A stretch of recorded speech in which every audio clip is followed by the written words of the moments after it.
नमस्कार, स्वागत है आप सभी का आपके अपने रुचि धर्मन पाठशाला में। बच्चों, उम्मीद करती हूँ कि 17 दिसंबर को होने वाला एमपीपीएससी प्रीलिम्स एग्जामिनेशन आपका बहुत अच्छा गया होगा। सभी बच्चे अपना 100% देकर आए होंगे।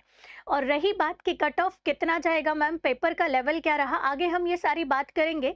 लेकिन अभी तक तो मुझे लगता है आपने ये रुझान यूट्यूब पर और एग्जामिनेशन सेंटर के बाहर ही देख लिए होंगे कि कट ऑफ कितना रहता है, क्या रहता है। मैं आपको ये बात बता दूं बच्चों, एमपीपीएससी से बहुत लंबा रिश्ता हमारा जुड़ा हुआ है। बहुत लंबे समय से एमपीपीएससी को जितना भी मैंने जाना, बहुत ज़्यादा तो नहीं अनुभव है, लेकिन उसके अलावा अगर मैं यहाँ पर देखूं तो एमपीपीएससी का कट ऑफ केवल एमपीपीएससी ही बता सकता है, ना कोई टीचर बता सकता है, ना कोई स्टूडेंट बता सकता है, क्योंकि बहुत सारे फैक्ट निर्धारित होते हैं एमपीपीएससी एग्जामिनेशन के। ठीक है, अब वो फैक्ट कौन कौन से होते हैं आगे हम चर्चा करेंगे, लेकिन एग्जाम सेंटर के बाहर निकलते से ही कुछ लोगों ने कट ऑफ और आंसर की जारी कर दी। आपको मैं वीडियो के पहले ही बता दूं, एकमात्र परम सत्य है एमपीपीएससी की आंसर की। आपने अगर अभी तक अपने क्वेश्चन पेपर को मिला लिया है, वेल एंड गुड, मिला लेना चाहिए। अच्छे अच्छे कोचिंग संस्थान जो है इसके लिए वीडियो बना रहे हैं, आप उनसे ही मिलाएं और किसी अनुभवी कोचिंग संस्थान से या अनुभवी टीचर के ही बताए गए आंसर सीट से आप मिलाएं, अन्यथा आप 1 से 2 दिन वेट कर लें। मध्य प्रदेश लोक सेवा आयोग की जो पहली उत्तर कुंजी आएगी आप उससे मिलाएं, बेटर यही होगा। जितने भी बच्चे आपने देखा होगा एमपीपीएससी में 1 2 3 4 बार मेंस दे चुके हैं, प्रीलिम्स बार बार क्वालिफाई करते आए हैं, वो ऐसे ही करते हैं। वो ये यूट्यूब के भटकाव से नहीं भटकते, है ना, या मार्केट के भटकाव से नहीं भटकते। आपको भी यही करना है। उसके बाद आपको जब भी लगता है कि ये आंसर की आ गई है, उसमें जो भी आपत्ति वाले प्रश्न है उस पर आपत्ति लगाई जाती है, और सेकेंड जो फाइनल आंसर की आती है वही आपके कट ऑफ को निर्धारित करती है। इन दो के अलावा आपको कोई ये नहीं बता सकता कि कौन सा आंसर सही है या गलत है। तो मैं आपको बोलूंगी आपको उन्हीं से मिलाना है, और उसके बाद एक कट ऑफ हम संभावित जारी करेंगे। यहाँ पर जितने भी कट ऑफ के बारे में मैं बात करूंगी, ये केवल बेटा एक संभावना है जो मेरे द्वारा जिन बच्चों ने यहाँ पर मुझे बताया है, जो लगातार कुछ सालों से prelims examination, mains examination qualify करते आ रहे हैं, या जो कुछ पोस्ट में सेलेक्टेड हैं, उनने भी प्रीलिम्स एग्जामिनेशन दिया है। क्योंकि अंतिम परम लक्ष्य एमपीपीएससी एग्जाम अगर आप देते हैं तो वो डिप्टी कलेक्टर या डीएसपी देती है, तो रहती है, डिप्टी कलेक्टर या डीएसपी की पोस्ट रहती है, सॉरी। तो उसको जब तक व्यक्ति पानी लेता है तब तक वो एमपीपीएससी एग्जामिनेशन को छोड़ता नहीं है। इसलिए मैं मेरी क्लास के बच्चों को और आपको भी कहती हूँ कि आपकी तैयारी ऐसी होनी चाहिए, मेंस और इंटरव्यू की, प्रीलिम्स की तो आपको क्वालिफाई होता है, इसके नंबर नहीं जुड़ते हैं, कि आपको डिप्टी कलेक्टर या डीएसपी की पोस्ट मिले या जो आपके डिजायर पोस्ट है वो मिले। तो चलिए आगे हम ये बात करते हैं कि हमारा कट ऑफ कितना जाएगा, किन किन फैक्टर पर आधारित होता है। ठीक है, यहाँ पर जो भी मैं बता रही हूँ ये मैंने उन बच्चों से पोल करवाया है, अगेन बता रही हूँ, जिन बच्चों ने या तो पढ़कर एग्जाम दिया है, तुक्का तुक्का नहीं खेला है, या तो जो बच्चे कहीं सेलेक्टेड है, मैंने उनके नंबर मतलब यहाँ पर ऐड करे हैं और उसको कट ऑफ माना है। यहाँ पर कई बच्चे ऐसे हुए जिन्होंने मुझे 80 से या 85 से ऊपर नंबर बताए, तो पता नहीं आए भी होंगे, कुछ बच्चों के आए भी हैं, लेकिन इतना ज्यादा भी पेपर का लेवल नहीं था कि इतने ज्यादा नंबर जाएंगे। अब ध्यान दीजिए बच्चों, कट ऑफ एकदम से एक बच्चे ने नंबर बताया, 2 बच्चों ने नंबर बताया, ये निर्धारित नहीं होता है। और कट ऑफ केवल इंदौर के बच्चों के जितने नंबर आ रहे हैं उससे निर्धारित नहीं होगा। पूरे अब तो 55 जिले हो गए हैं, 55 जिलों के बच्चों को मिलाकर कट ऑफ निर्धारित होता है, और नंबर ऑफ पोस्ट यहाँ पर होती है उनसे ये डिसाइड होता है। कई सारे फैक्टर होते हैं, जैसे उदाहरण के लिए मैं आपको बताऊं कि हमारा कट ऑफ कितनी चीजों पर डिपेंड होता है। अगर हम देखें तो सबसे पहले कि हमारी पोस्ट कितनी है, तो इस बार हर साल की तुलना में या पिछले साल की तुलना में थोड़ी सी कम पोस्ट है, 227। तो ये हमारे लिए टास्क है जो इस बात को शो करता है कि हमारा कट ऑफ ऊपर जा सकता है। लेकिन आप अगर देखें तो हमने फॉर्म कितने भरे, पोस्ट हमारी कम है, तो इस बार फॉर्म भी लगभग 2,80,000 के अराउंड भराए गए हैं, जो हमेशा 3 लाख से ऊपर होते हैं। आपने उसको देखा भी होगा जब दैनिक भास्कर में ये चीज आई थी। तो तीसरी बात कि हम फॉर्म भरते तो बहुत सारे लोग हैं, आपने देखा था इस बार एक ही दिन में बहुत सारे एग्जाम हुए थे 17 दिसंबर को, 3 से 4 एग्जाम थे। तो उस कारण जो बच्चों ने पीएससी केवल ट्रायल के लिए भरा था, उस बच्चे ने यहाँ पर पीएससी को नहीं दिया था। केवल सीरियस एस्पिरेंट ने ही पीएससी का एग्जाम दिया, याद रखना। और वैसे भी मैं बोलती हूँ, फॉर्म 2 लाख भराएं या 10 लाख भराएं, बहुत ज्यादा फर्क नहीं पड़ता है कट ऑफ पर इसका। क्यों? क्योंकि पढ़ने वाले बच्चे ही एमपीपीएससी का कट ऑफ निर्धारित करते हैं। थोड़ा बहुत माइनर सा डिफरेंस आता है क्योंकि एवरेज निकलता है, आपको पता है, ठीक है, तो उसमें ये वेरिएशन आता है, अदरवाइज बहुत ज्यादा वेरिएशन नहीं आता।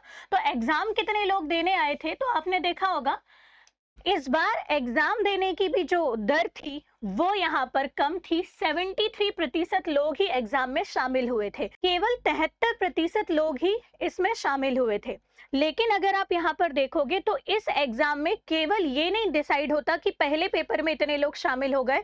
ऐसे कई लोग थे जिनका पहला पेपर बिगड़ गया, या जो बाहर से आए थे उनमें से कई बच्चों ने सेकंड पेपर नहीं दिया।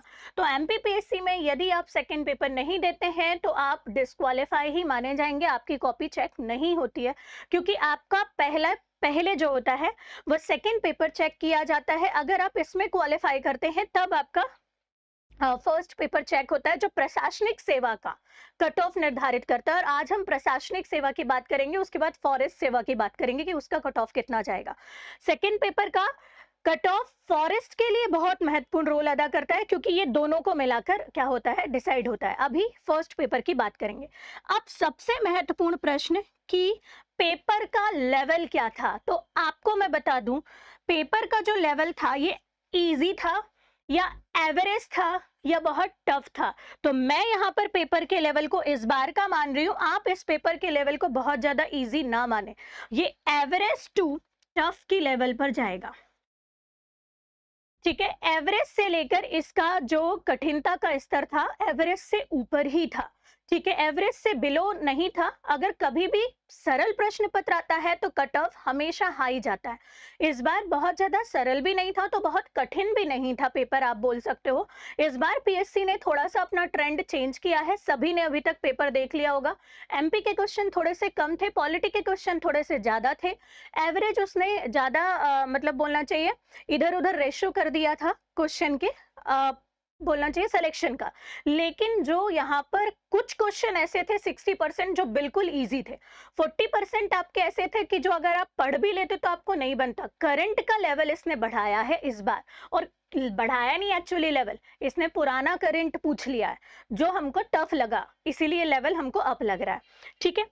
अब इसके बाद जो सबसे ज्यादा इंपॉर्टेंट एक और बात होती है कि बच्चों का पेपर कैसा गया, ठीक है। यहां पर अगर मैं बात करूं तो एमपीपीएससी का हमने जो पोल करवाया कि कितने नंबर आ रहे हैं, यहाँ पर हमने 3 से 4 जो बड़े बड़े कोचिंग संस्थान हैं जहां पर लगभग एमपीपीएससी के सबसे ज्यादा बच्चे या एस्पिरेंट आपको दिखेंगे, हमने वहां के बच्चों का पोल करवाया। आप सभी जानते हैं कि इंदौर में ऐसे कुछ प्रतिष्ठित संस्थान है जहां पर क्राउड या बच्चों का जो बोलना चाहिए भीड़ बहुत ज्यादा है ना। तो उसमें हमने एक पोल करवाया, उस पोल में जो मुझे एवरेज नंबर का प्रतिशत सबसे ज्यादा मिला, मैं आपको बता दूं, पूरे बच्चे जो पढ़ने वाले हैं सारा हुआ, हमने यहाँ पर रखा था कि 60 से नीचे भी नंबर आए हैं कई के, तो कई के 80 से ऊपर भी नंबर आए, लेकिन सबसे ज्यादा जो एवरेज गया वो 70 से 80 के बीच में गया। सबसे ज्यादा नंबर मतलब आपका पूरा कट ऑफ 70 से 80 के बीच में सिमट जाना है, ठीक है। अब दूसरी बात, SC ST थोड़ा सा 1 2 3 नंबर पीछे कट ऑफ चला जाएगा, ठीक है। इसमें भी हमने 2 पोल कराए, 70 से 75 और 75 से 80।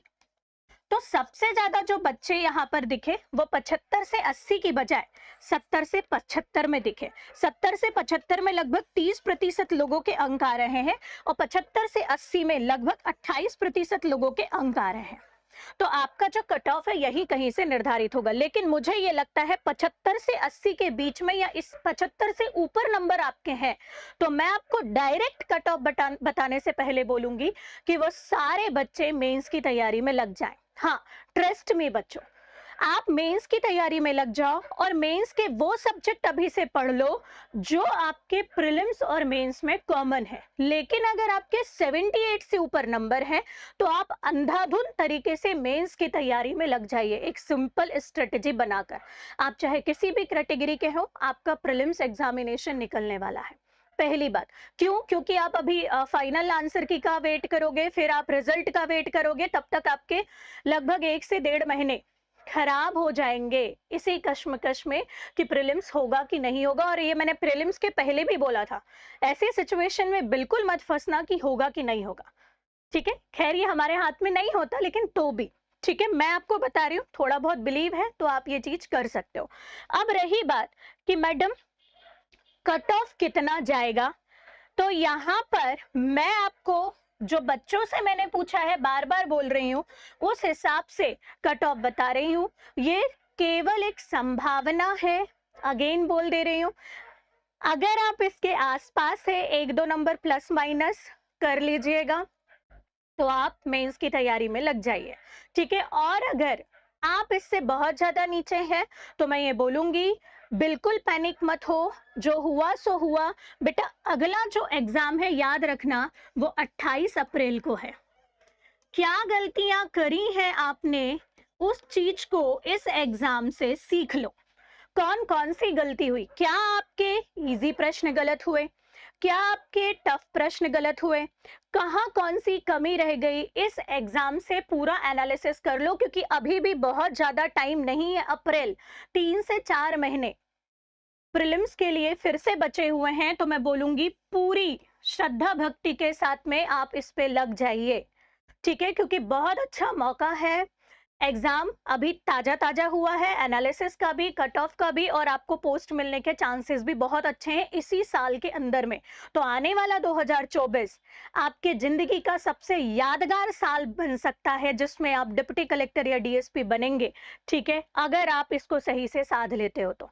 और जिस बच्चों का यहाँ पर कट ऑफ है, जैसे सामान्य वर्ग के लिए मैं बोल रही हूँ, प्रश्नों की संख्या बता रही हूँ, पेपर 1 के 77 से, ठीक है, यहाँ पर 79 के 20 में है, तो आप मेंस की तैयारी में लग जाइए। ठीक है, प्लस माइनस 1-2 नंबर कर लीजिएगा। ओबीसी 76 से 78, एससी 72 से 70, एसटी 68 से 69, ईडब्ल्यूएस 76 से 78। और जो भी यहाँ पर फीमेल कैंडिडेट है, ये मेल का मैंने बताया, वो इसमें से 2-2 नंबर कम कर ले। ठीक है, 2-2 नंबर, 1-1 नंबर कम कर ले। तो मैं बोलूंगी अगर आप इसके आसपास हैं तो आप मेंस की तैयारी में लग जाइए। ठीक है, और अभी भी ये केवल एक संभावना है, अभी भी कोई सही से कट ऑफ नहीं बता सकता। मैं आपको ये बता दूं बच्चों, अगर आप यहाँ पर एमपीपीएससी की वेबसाइट से प्रश्नों को मिलाएंगे, या आपने जिस भी प्रतिष्ठित संस्थान की उत्तर कुंजी से अपने आंसर को मिलाया है, एमपीपीएससी से देखना 2 से 3 प्रश्न आपके प्रश्न माइनस प्लस माइनस होंगे। और मैं 2 तो कम ही बोलूं, 3 से ऊपर ही आप लीजिएगा, प्रश्नों का डिफरेंस आने वाला है। ठीक है, कभी कभी तो 5-5 प्रश्नों का डिफरेंस आ जाता है, लेकिन इस बार एमपीपीएससी ने अपने जो प्रश्न हैं उनको बहुत सतर्कता के साथ चयनित करा है। और एमपीपीएससी ने बता दिया है कि हम फिर से ट्रैक पर आ गए हैं, अपने पेपर के लेवल से भी और गलती कम करने के लेवल से ही। ठीक है, 1-2 प्रश्न हैं जिनमें कुछ डाउट है, और मुझे नहीं लगता कि उसमें भी डाउट है। देखना, मध्य प्रदेश लोक सेवा आयोग उसका एक आंसर दे देगा आपको।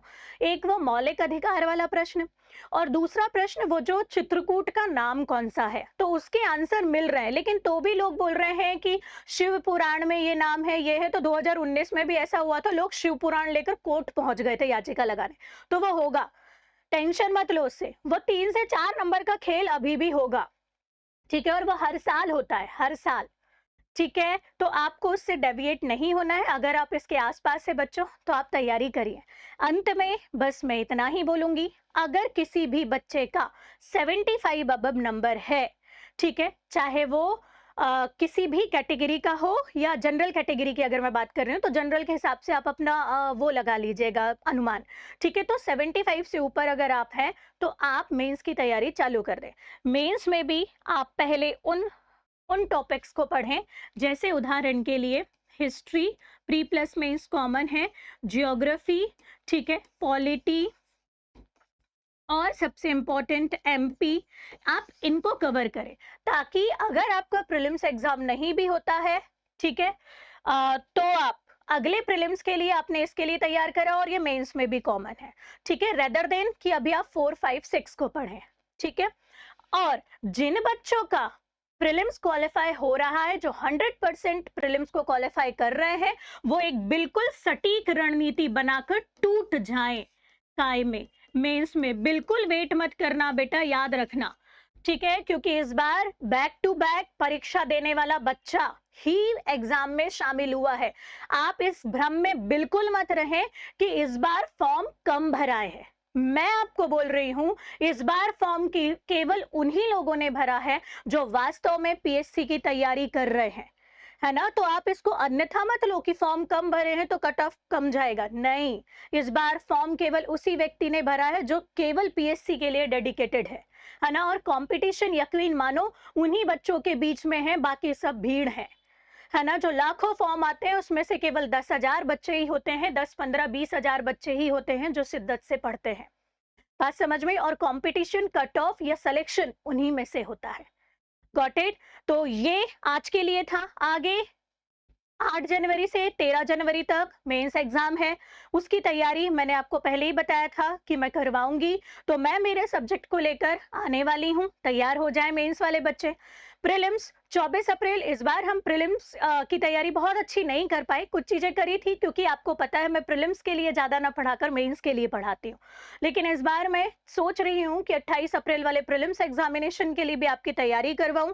तो मैं यहाँ पर जितना मुझसे पॉसिबल हो पाएगा उसकी भी रणनीति या तैयारी करवाने के लिए प्रयासरत रहूंगी, ठीक है। उसके पीछे रीजन है बच्चों, क्योंकि मेरे भी मेंस रहते हैं, अभी तक मैंने बताया नहीं है, लेकिन अभी भी मेरा मेंस रहता है, प्रीलिम्स एग्जाम रहता है, तो थोड़ा सा मुझे मेरे लिए भी टाइम देना पड़ता है, क्योंकि जब आपकी रिस्पॉन्सिबिलिटी मेरे ऊपर आ जाती है तो मुझे ऐसा लगता है कि यार बच्चे इतने सारे हैं जो मुझसे जुड़े हुए हैं, तो उनका ट्रस्ट नहीं छोड़ना है, उनके सिलेक्शन के लिए योगदान देना है, लेकिन इस बीच में कहीं ना कहीं मेरे को इसका भुगतान भुगतना पड़ता है मेरे एग्जाम के लिए। तो बीच में आप देखते होंगे कि थोड़ा थोड़ा मुझे गैप लेना पड़ता है, तो उसके लिए मैं क्षमा प्रार्थी हूँ, ठीक है, क्योंकि मैं खुद एग्जाम देती हूँ। तो ये मेरा एक अनुमान था, इससे फायदा भी हो जाता है वैसे, क्योंकि हम आपको वही चीज बता पाते हैं जो एमपीपीएससी कर रहा है ना। अंधे में मतलब बोलना चाहिए तीर नहीं चलाते, ठीक है। तो ये मेरे तरफ से था, जो एक केवल संभावना है, अगर आप इसके आसपास हैं तो आप मेंस एग्जामिनेशन की तैयारी में लग जाइए, समय बहुत कम है। मिलते हैं नेक्स्ट रणनीति के साथ में रुचिधर्मन पाठशाला में। बहुत बहुत धन्यवाद।